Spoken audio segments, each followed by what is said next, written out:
soleh terus ka Yordan kadinya. Wah Kangjeng Nabi Saleh alaihissalam dibere mukjizat sapi. Madadai Kangjeng Nabi Lut kaumna disiksa di mana ya tak? Yordan, laut mati, Sodomi.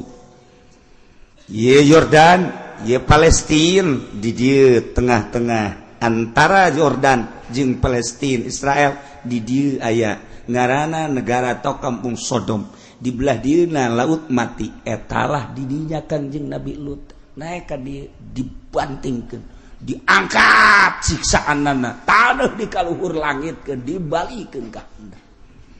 Masya Allah bijakeun Muhammad ka kaum anjeun homoseksual baheula umat Kangjeng Nabi Lut alaihi kaum Kangjeng Nabi Syuaib.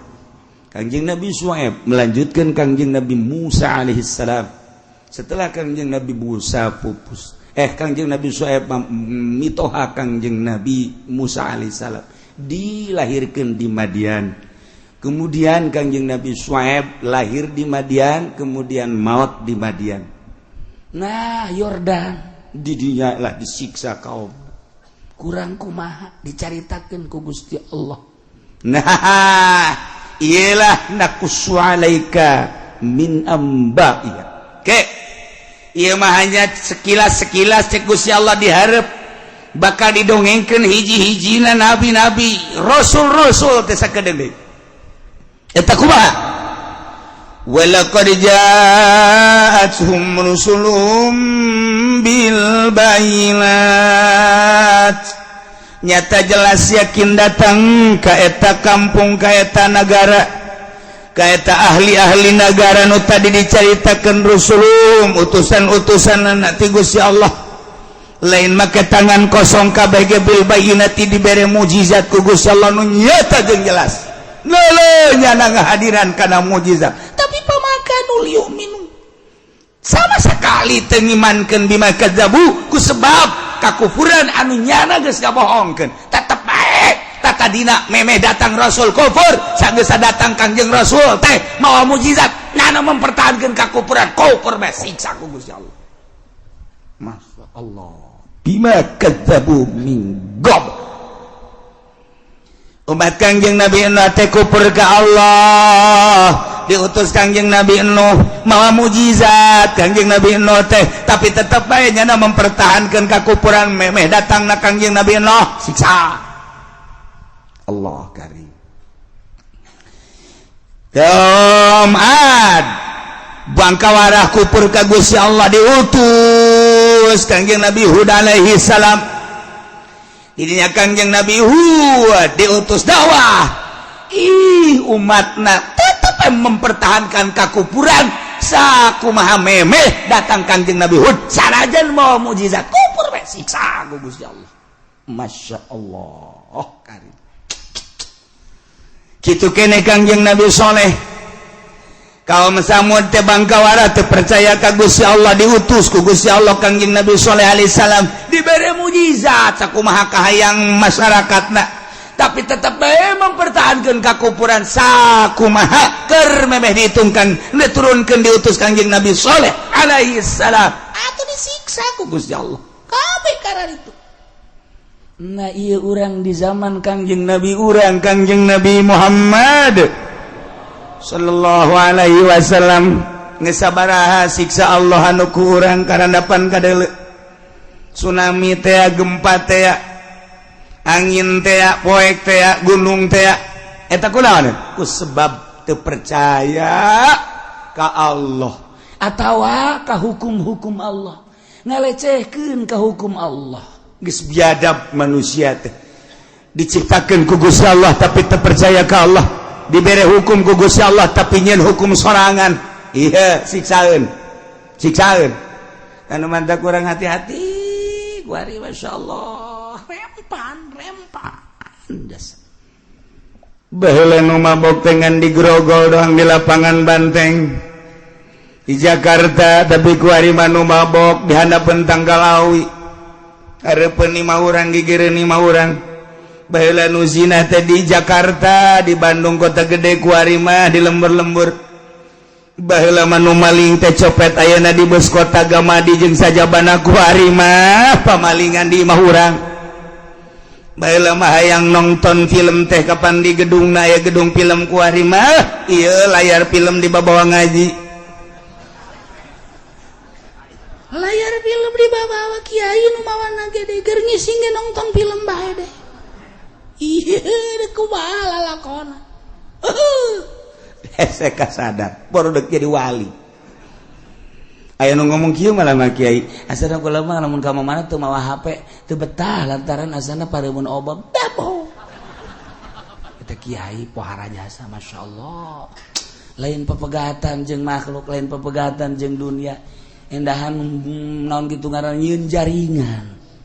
Tapi nyana dek ngembangkeun agama, ngembangkeun ilmu, moal bisa. Ilmu Allah moal bisa pakai jaringan zahir, ilmu Allah mah make jaringan batin.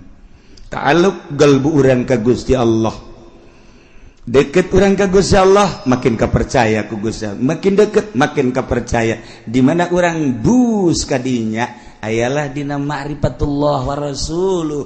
Allah geus percayaeun ka urang sebab dek dikukumahakeun ge nyana di bawah lindungan Allah.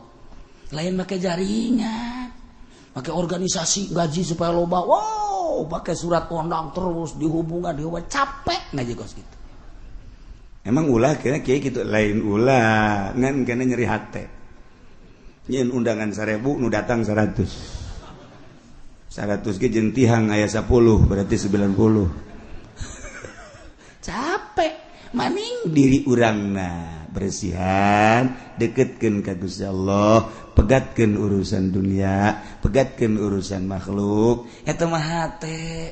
Ayo bae ka Gusti Allah makin mencrang herang blus indah teu meunang ngadenge tongtrong ngajung ngorenjag bae.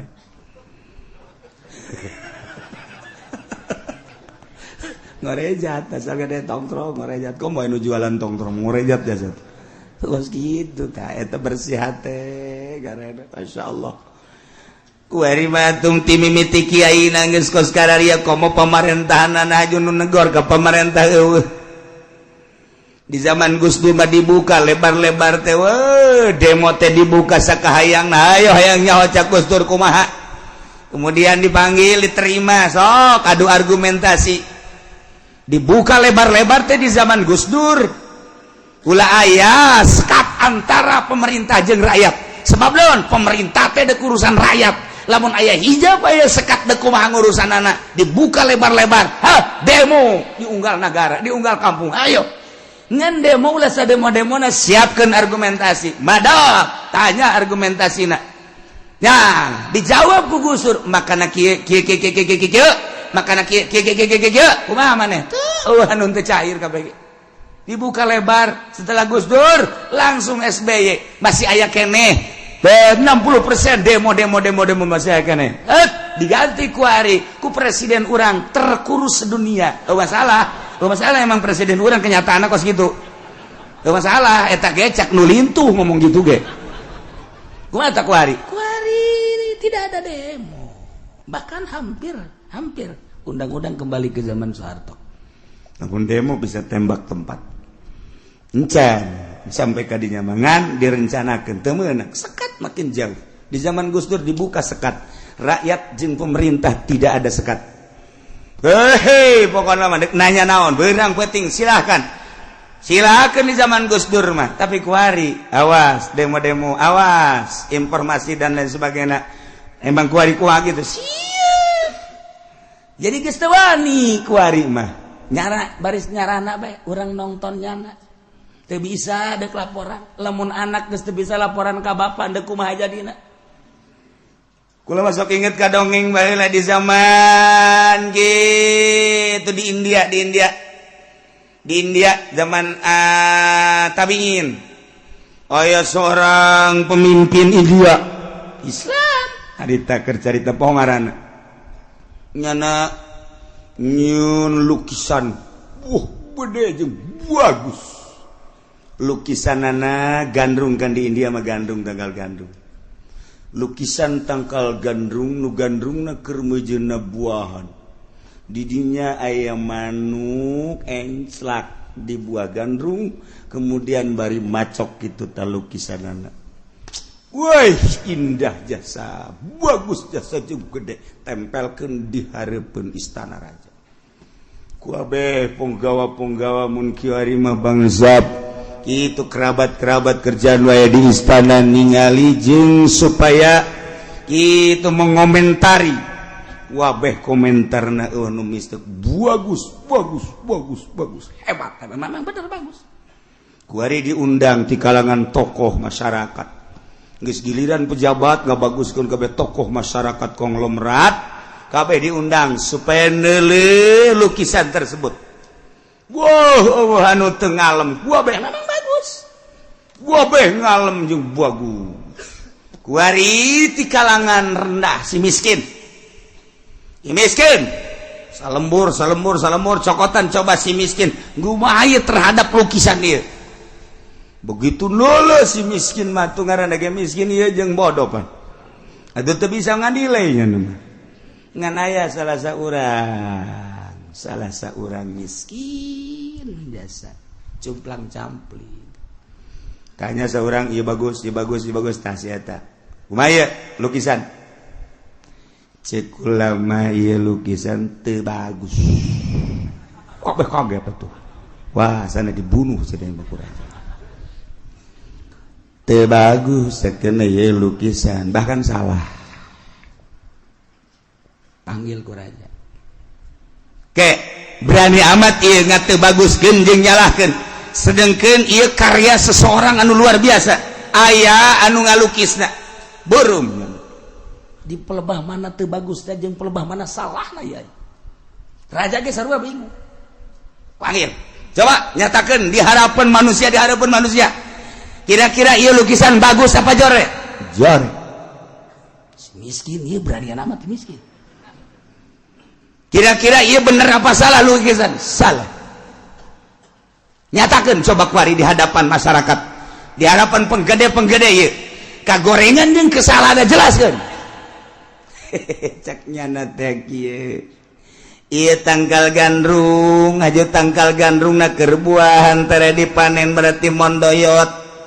Kemudian ayam manuk mah di mana ge di mana enclak teh tilo konfirmasi heula setiap diencelakan ku manuk tangkal pare tangkal gandum jeung tatangkaleun pasti ngeloy jeung manuk mah biasana sok ngadaharan bebas biasa barang dahar sebab ngaranna ge manuk nah ieu dideuleuh ku kula tangkaina teu ngeloy nomor kadua manukna bangun isinan ieu salah ieu ngagambar kos kieu teh wah kabeh uj bener oge cenah sak jabat bener oge hiji tangkal adu disinggahan ku manuk kemudian eta tangkal ajeg bae salah atuh nu kos kitu mah nomor kaduana gimana manuk barang dahar kadinya ulah isinan ieu mah gambar manukna teh isinan lantaran anu dilukis teh tukangna jadi berarti keur macok ka ditu tanda bahwa ieu manuk teh isinan ieu salah raja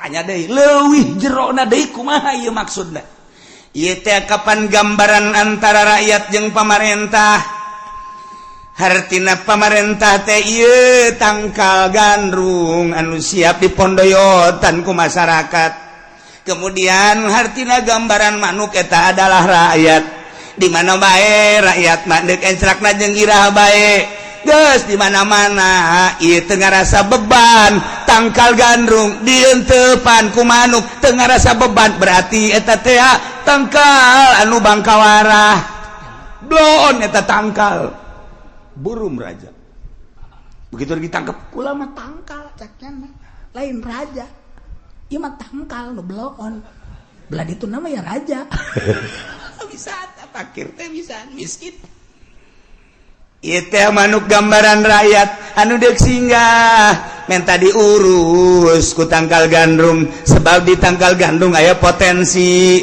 geus di mana tangkal gandrung dientepan ku manuk kemudian tangkal gandrung na ajeg bae berarti tangkal gandrung teh ya henteu tawadu tangkal gandrung nu hebat mah di mana dientepan ku manuk pasti kudu ngeloy berarti tangkal gandrung teh gandrung tawadu geus didinya dipersilakeun manukna dengan bebas jatuhanana gitulah gambaran antara pemerintah jeung rakyat cukup gambaran gandrung jeung manuk ge nah ieu baheula bae tangkal gandrung geus dilukis baheula eta di entepan ku manuk tangkal gandrung ajeg bae kuari komo kuari kumaha meureun teh ngagambarna kuarinya urang antara tangkal gandrung jeung manuk asana meureun digambar deui hiji deui di handap di hiji deui di dua tilu opat lah di handap aja lemah opat nu hiji mawa kokoprak geus aya manuk kokoprakan nu hiji mawa tambang geus aya manuk geus tambangan bae nu hiji deui mawa rante nu hiji deui mawa peso meureun gambaranna kitu kuari mah tah hendak nyalametkeun gandrung di handapna tuh baheula mah eueuh di handapna sakadar teu ngeloy doang geus jadi kecaman masyarakat begitu dipanggil si miskin teh dek disiksa aya anu ngabela ulah disiksa sebab ieu deuleuh heula kehirupan sapopoena barang diteliti horenganan kanyahoan ieu waliun min auliyaillah kulantaran kanyahoan wali akhirna raja sieun menta hampura maka ieu lukisan diganti ku ari mah setelah raja na menta hampura dididik ku eta wali ku ari eta dibeuleum lukisan nyieun deui ku lukisan anyar masyaallah tangkal gandrung dientepan ku manuk nu entep di dieu lain hiji anu endek entep ge aya deui nu endek entep di dieu loba jasa manuk tangkal gandrung nang ngeloy bari jeung loba na eta tanda bahwa siaplah pemerintah endek mere dahar ka rakyat berurusan rakyat bari aya dina katawaduan urang mah lamun neuleuh lukisan teh salukis-lukis da bae urang lembur mah teu nyaho maknana lamun lukisan aya nu hargana 1 miliar lamun lukisan nu hargana teh 10 miliar lamun lukisan aya nu hargana teh 100 miliar urang mah paling ge jebi nanaonan sebab naon tuh urang mah teu jaho lukisan naon maknana naon lamun abstrak kumaha mana abstrak mah geus teu paham urang lamun nya ningali lukisan-lukisan sufi ti Turki ti Baghdad maka harti ku kabehan ge lukisan jelemana, lukisan alamna, lukisan luhurna, lukisan sagedegeunana, lukisan teu kaharti tapi ku jelema anu nyupi maka harti. Oh, ieu lukisan keur ekstasi poho ka alam dunia, hanya mengingat ka Allah Subhanahu wa taala. Jabarkeun ieulah sosok manusia kieu, ieulah di handapna, ieulah luhurna dan lain sebagainya. Ta eta kaabstrakanana eta lah nu mahal. Nu mantak di Baghdad deh aya lukisan anu geus ratusan tahun dijual 100 miliar lukisan lain lalagaan lukisan mana mangalukis teh ieu naon ieu lukisan ieu kareta jeung kareta tabrakan masyaallah guys jeung deui balikeun deui ieu lukisan naon ieu ieu mah jelema heeh pan ieu beteungna gede ieu beteungna gede nu ngagedean beteung sa tah ieu nu ieu oh berarti ieu mah jinah tang bisa urang beteung gede dilukis gendut burung gau bapak urang lukisan teh kos sekarang itu bah masyaallah nah iyalah kubang kawarahna umat-umat nu baheura mempertahankeun kakufuran sanajan Allah ngutus nabi ngutus rasul mawa mukjizat kadeuleu kunyana mukjizatna tapi teu percaya atuh di zaman Kangjeng Nabi urang ge urang onam ku ari teu ningali teu hadiran mukjizat Kangjeng kapan Abu Jahal mah ningali kehadiran mukjizat Kangjeng Nabi nyahoeun lamun dicurug Kangjeng Nabi kaluar cai nyahoeun lamun ketika Kangjeng Nabi kaluar jelema harareas nyahoeun lamun bulan di hareupeun ku Abu Jahal turun ka handap beulah nu hiji asup ka dieu nu hiji asup ka dieu kaluar deui maca syahadat langsung indit deui nyahoeun lamun onta ngobrol jeung Kangjeng Nabi nyahoeun lamun eta tunggul korma teh ngahing-hing ceurik menta suaka ka Kangjeng Nabi eta mukjizat mukjizat Kangjeng Nabi luar biasa kanyahoan ku kabehan kehadiran ku kabehan tapi ku bakawara mah bakawara bae urang mah ku ari sakadar dongeng ti kiai diberjanji aya dongeng nu matak dieuwekeun teh berjanji teh ku Muhammadiyah bidah dolalah teh kajen di bidah-bidah ge urang nyaho teh berjanji al jannatu wa na'imu hasadul liman yusalli wa yusallim wa yubariku alaihi abdadi ulimla bismillatil aliyah mustadran fi barakati ala ma ana lahu aula terus dibaca ku urang walam macam min hamli terus dari urang kan ngeunaheun geus aya Syekh Ja'far anu nyieun dibidahkeun ku Muhammadiyah jeung teuing sabab naon urang nyahona ti berjanji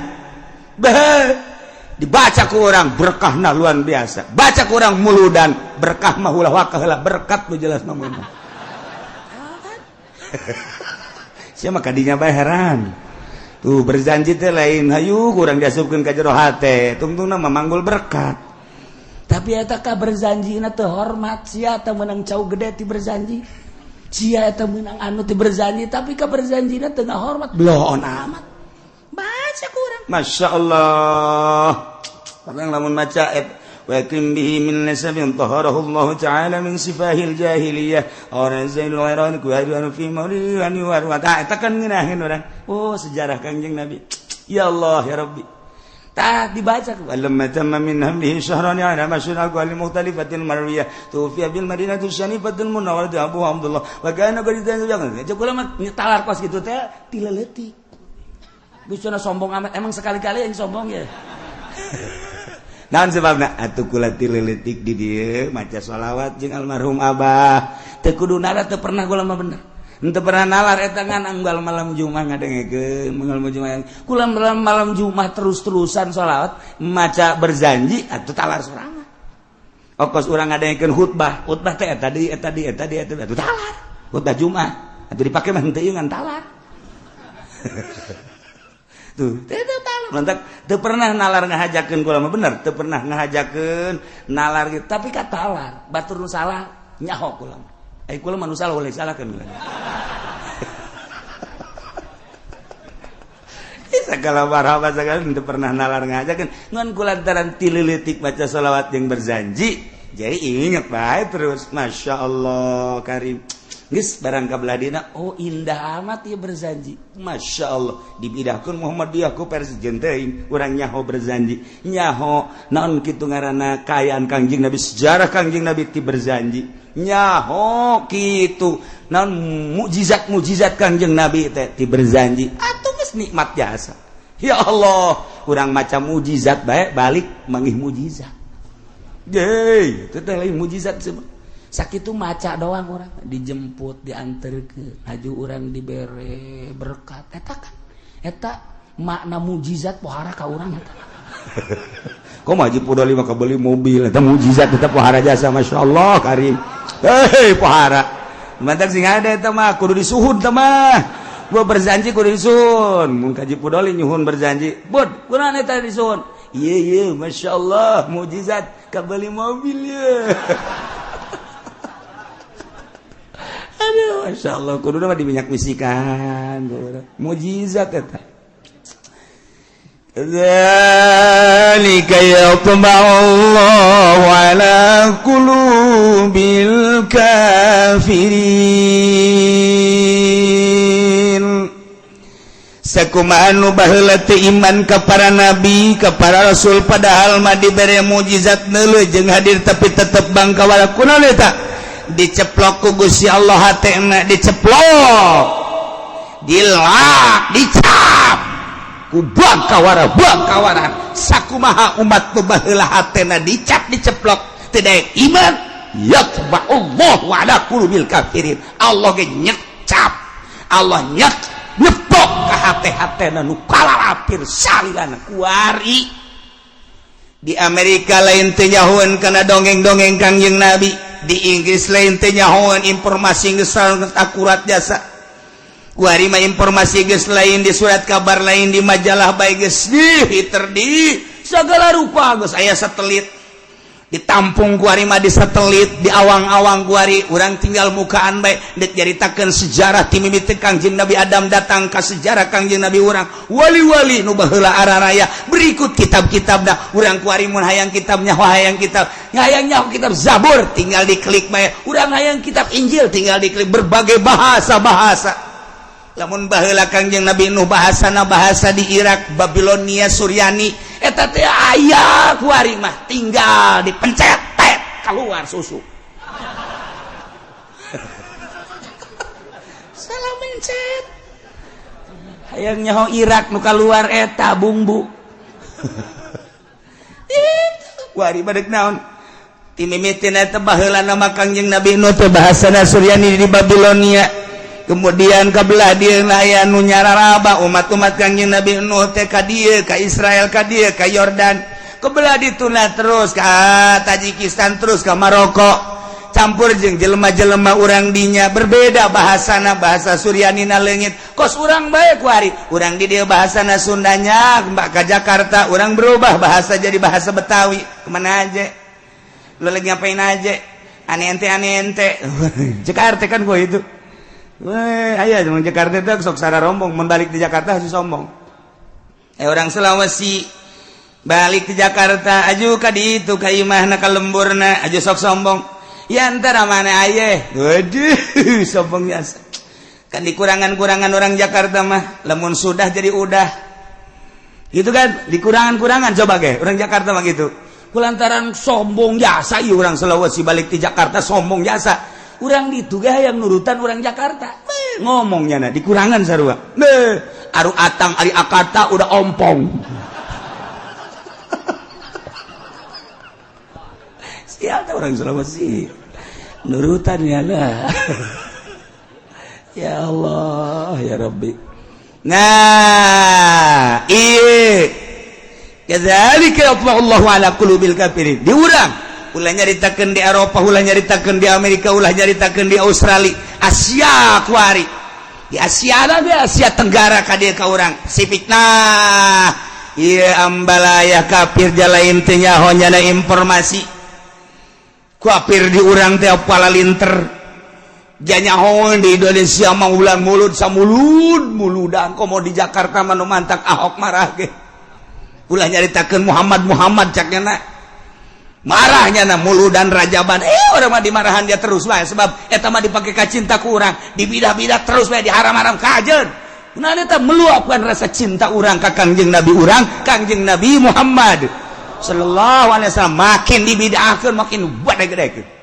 begitu aya Muhammad dia ngabidahkeun di dinya aya jawara tukang ngadu kotok mabok dinyana aya ngadu kotok aya judi aya begitu ngadenge dibidahkeun saha nu ngabidahkeunana tandingna aing budak muludan kotok aing peujit ku sia hebat jawara kan beres nya mujid kotok wah muludan amprekan lantaran jawara nu ngayakun wah mena luar biasa beres muludan beli kotok deui enggak saya masa muludan doang ceknya nah ngadu kotok deh kotrek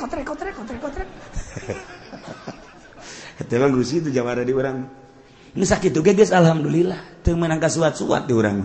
Nah, ya kunaon ieu? Kristen nu aya di urang teu iman ka Kangjeng Nabi. Yahudi nu aya di urang teu iman. Budak Konghucu dan lain sebagai kafir-kafir teu iman. Oh, yatba'ullahu ala qulubil kafirin. Diceplok ku Gusti Allah. Seakan-akan geus teu robah. Lamun urang nyeun kwetansi kemudian make materai ceplok jet geus teu robah deui ketika aya perubahan sidang menang urang sebab geus aya cap yatba'ullahu ala qulubil mentak urang mah teu kazamanan Kangjeng Nabi tapi urang iman ka Kangjeng Nabi beuh ieu mahal jasa seakan-akan urang mah kuari geus aya di surga Firdaus. Padahal mati kazamanan para sahabat para tabi'in teu pernah ningali kana mukjizat Kangjeng Nabi teu pernah ngahadiran mukjizat Kangjeng Nabi hanya dongeng-dongeng ti kiai nu nyaritakeun mukjizat tapi nyulusup ka jero hate urang iman ka Kangjeng Nabi sanggeus ta iman urang terus tuturuti ka Kangjeng Nabi sabisa-bisa urang eta teh urang seakan geus aya di surga Allah Masya Allah dimantak orang muludan keur aya di sorga sebab nyaritakeun ahli sorga.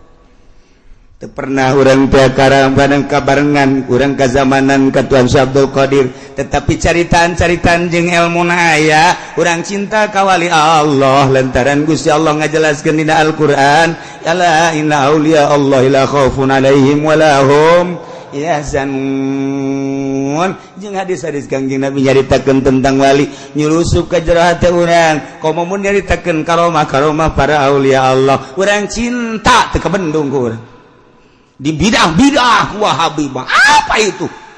Nggak bidah-bidahnya mah kahaul-haul Tuan Syekh kahaul-haul bangsa kajen teuing. Hanya urang nu nyaho, hanya urang nu ngarasakeun kacinta urang ka wali Allah. Geus bae urang mah sakitu bae di bidah-bidah sok ke di akhirat balap sia jeung aing. Sakitu bae. Boleh hese-hese sia ngabidahkeun. Geus sia aing mah aing bae dek cinta ka wali aing. Titik geus sakitu. Teu cenah beusi ka neraka, aing ge beusi sia ka neraka bego. Siang ngabeusi-beusi ka aing mah lain ngabeusi-beusi deui ka sia. Leuwih ti beusi aing mah.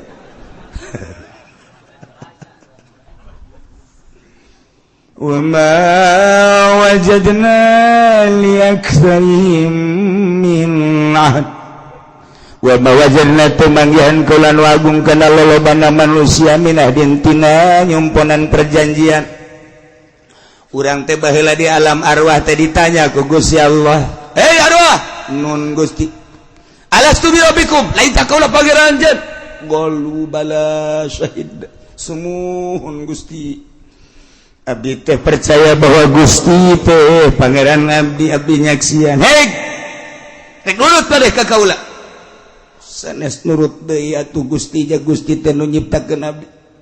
Moal maksiat. Baja abdi kudu maksiat nyahan mana di parentana teh bakal nurut Gusti buktikeun ku Gusti di mana abdi engke ke alam dunia kebalik deui ka Gusti deleukeun abdi mah moal maksiat saeutik-eutik acan hega tuh tah eta janji urang baheula di alam arwah terus dikaluar-luarkeun ku ari tet ahok teu iman si siang-siang melingseng teh cinglu teu iman insyaallah stegwan teu iman lupa jasa si enci teh aribat eta kabeh kata aribat nah ieu lah wa ma wajadna li aktsarihim min ahad teu manggihan kaulan wagung kana lolobana manusia nyumponan perjanjian yauma akhdil mizaq dina poean jarang jibaheula dengan ucapan qalu bala syahidna abdi teh nyaksian percaya bahwa Gusti teh pangeran abdi teh bade ngalaksanakeun sakumaha tugas-tugas ti pangeran mangga Gusti tapi geuning buktina mah henteu wa ma wajadna li aktsarihim min ahdi urang mah kuari alhamdulillahirabbil alam di alam arwah baheula urang janji qalu bala syahidna urang kuari alhamdulillah akur cek Allah Islam inna dina indallahil Islam salat alhamdulillah sanajan subuh jam 7 Allah madini tetep kodoan malaikat ge wah si mah kodo deui ka jeung kuku mah ge masalah geus lah ta eta tidak puasa alhamdulillah puasa zakat haji malah di Indonesia memunggah haji teh antrina luar biasa sadunia paling antusias haji Indonesia Pakistan ini 2 Indonesia pohara jasa datang ka kuari duit sabaraha triliun beureun lantaran nungguanana urang kuari ti 5 tahun 7 tahun 10 tahun 15 tahun 20 tahun 23 tahun beuh lain lalagaan berarti antusias jasa kan pohara geus kajian Pak Haji aing geus daftar mau masalah geus cenah teh masalah eta kan sangat antusias berarti kan nek ngabuktikeun qalu bala syahidna nu mantak darek ngaji ka dieu kunaon baheula janji abdi bade percaya ka Gusti tur abdi bade ngalaksanakeun aturan-aturan Gusti abdi bade ngalaksanakeun aturan Gusti teh kulantaran kudu nyaho abdi teh hayang nyaho mantak ngaji ka dieu tah ieu teh urang kuari ieu keur di sorga ieu kan manya di sorga aya tukang wuduk sagala Gusti jarang tukang uduk tukang sate surga kos gitu amat sih. Maknana urang teh keur aya dina surga sebab naon sesuai jeung janji urang baheula di alam arwah ngan lolobana wa ma wajadna li aktsarihim min tah nu neuk ngabangun sumarekon di dinya eta teh nu jalir janji ka Allah nu geus jelas-jelas perumahan di ditu eusina Kristen kafir-kafir maluyung mayoritas eta teh anu jalir janji ka Gusti Allah. Tah Kristen nu ambalayah di urang Yahudi nu ambalayah eta nu jalil janji ka Gusti Allah teu kejeun teuing hege sakayangnyana geus tu penting salametkeun urang sing hadet niat urang tekad urang ucap urang awas ulah datang ka tergelincir tina relna salametkeun wa ma wa wajadna aktsarahum lafasikin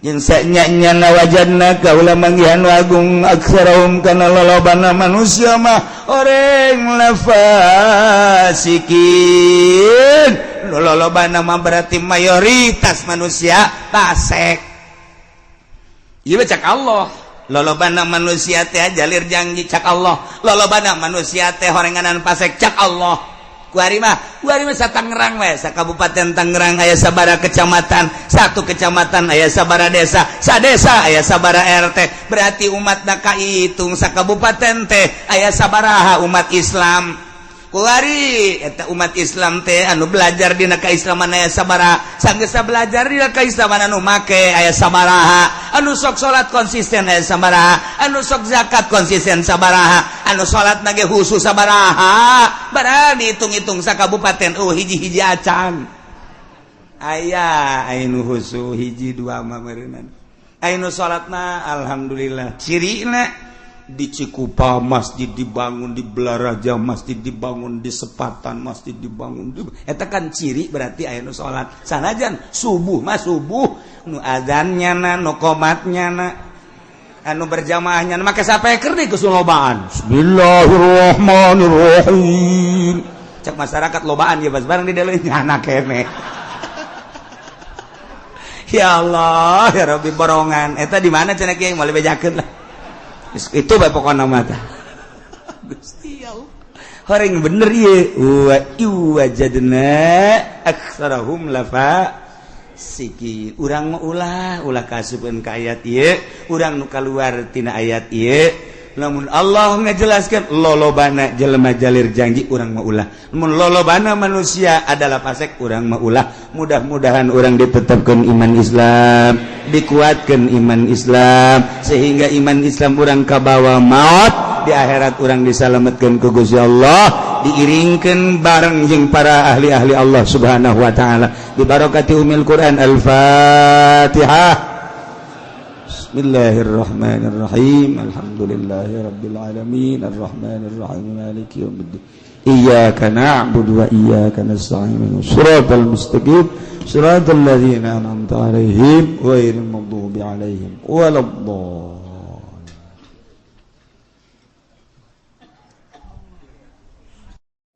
Kalawan sebab kangjing Nabi Zakaria alaihi salatu wassalam lama kutila samangsa dan batanya Zakaria dan bunuh apa sabauna alpan 70.000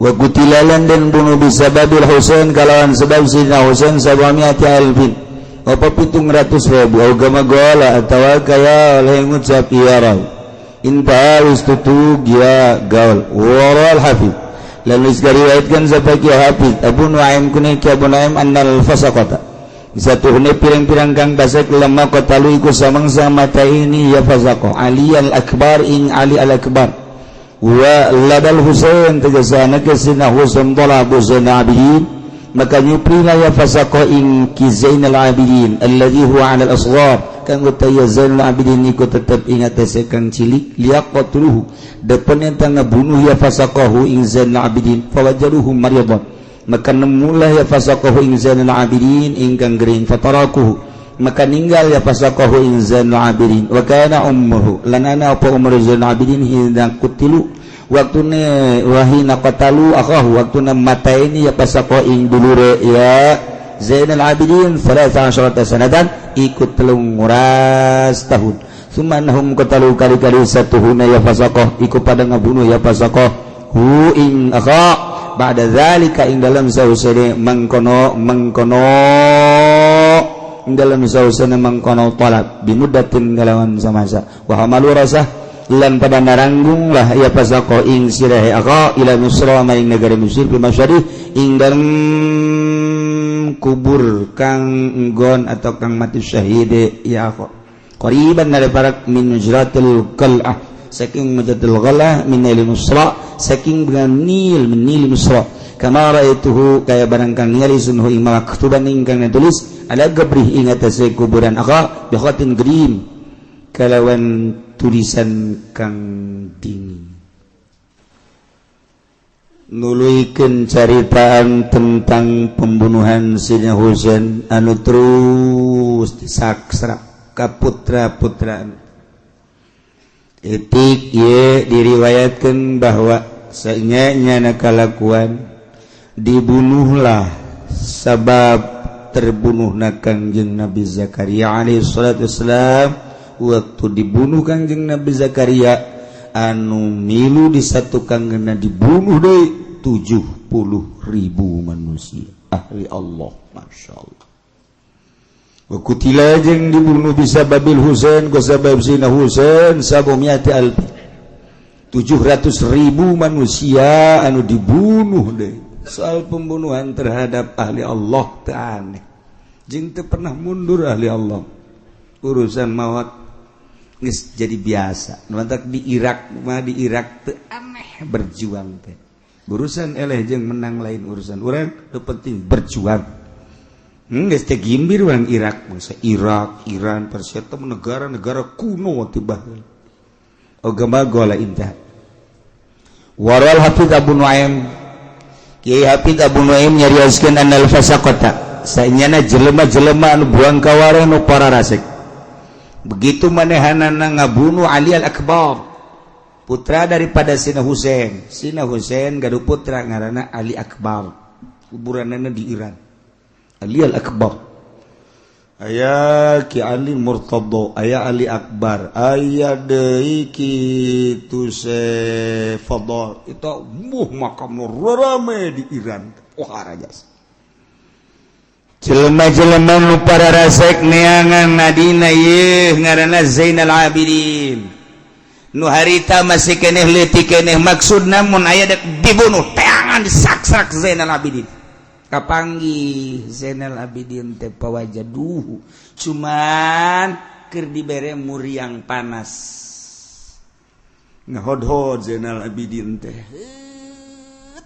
kulantaran muriang pataraku diantep ditinggalkeun harita umurna waktu jelema buang kawarah ngabunuh dulurna yani Al Akbar Zainal Abidin mah umurna kakarak 13 tahun diantep anu mantak ieu thariqah teh Kangjeng Nabi ti Kangjeng Nabi ka Sinali ti sana ka Sayyidina Husain ti Sayyidina Husain ka Zainal Abidin kadinya jalurna kadinya thariqah nu moana basa dunya kitu bae malaikat Jibril Gusti Allah malaikat Jibril Kangjeng Nabi ka Sayyidina Ali lamun anu kitu ka Sayyidina Abu Bakar aya Sayyidina Ali mayoritas Sayyidina Ali Sayyidina Husain Imam Zainul Abidin eta Imam Zainul eta tah masyaallah nu jana salapat sebab harita waktu kerduk diberunu dibeakeun kabeh zuriat Kangjeng dibeakeun manehanana muriang berarti muriang teh aya manfaat muriang aya manfaatna ongkos duka mari ieu teh kapal saurang teh teu kaluar kapan pasporna nyana mah teu bisa nah begitu nyana teu bisa kan marah nyana wah kenapa saya marah sedangkan bisnis begitu teh kaparagak alhamdulillah berarti kan eta paspor teh kaluar teh alhamdulillah sareng nu ojol sarua bae aturan mah nyana kulantaran nyana mah atuh diojol baik wae tuh maneh mah tuh kursi diojol nyana mah teu berangkat terjadilah kecelakaan nyana alhamdulillah hadena ojol tuh kan gitu Dimantak urang ge ulah sok bingung eta geus aya rahasia Allah. Lamun urang boga kabogoh anu geus janji sehidup semati, kemudian kabogoh urang dibawa batur, deleukeun aya hikmahna ge di satukangeuna. Ulah sok marah, naon hikmahna? Horenganan stres. Tah lain hikmah mamala. Aya hikmah, dokter carita doang. Aduh, sia kunaon ngajang jauing amat. Bogoh dibawa batur. Sia elehan amat. Nah, kunaon atuh tadi susul? Nislah wa bil qadari khairihi wa syarrihi minallahi ta'ala. Geus teu daya teu upaya bae lumpat na kadinya. Bagus teh geus. Geus mah kumaha Allah bae lah geus takdir Allah. Pasti aya rahasiaan di satu kangenan. Lalaki kos teu boga peler bae. Nah, geus kajeun dah peler mah aya ieu. Ngajeun teu ka mamana ku aing sok dicekelan we ge peler. Aja sian teu marah, geus moal geus aturan Tilauhil Mahfuz na berarti geus. Luhur ya budak ge luhur. Luhur ya budak ge luhur. Jadi ledek naon ge terus bae, geus sabulan 2 bulan setahun bener. Ya ceng. Ceng bangunna ieu, can boga pamajikan. Encan. Ieu milu ka ditu. Ka mana? Ka imah aditu. Aya naon? Teu hayu bae ka ditu. Daek aceng tadi dia sagawe-gawe bae aceng. Oh, teu naon do gawe-gawe bebersih juku taman beres. Sebulan 2 bulan 3 bulan aya anak nangiceupanna. Mungkin inilah rahasia Allah. Atuh Allah mah nyieun rahasia babari jasa. Ye emang kumaha gitu. Terus kadieuna main mata adalah panah asmara menembus. Aduh, tanya ku bapana Neng. Neng kumaha mun dikawinkeun ku Abah? Kasaha? Aya Abah boga pilihan. Saha Abah anu embung. Oh eta embung mah maksa Abah mah. Aya deui menang sabulan aya deui nu hayang ka Neng nu hayang ngalamar saha anu embung. Geus 3 embung bae. Aya Neng si ieu embung bae hayang ka saha? Itu. Masya Allah cak bapana dibabawa sia ka dieu ku aing teu bebersih dibayar ku aing horenganan. Waduh buaya makan tanaman.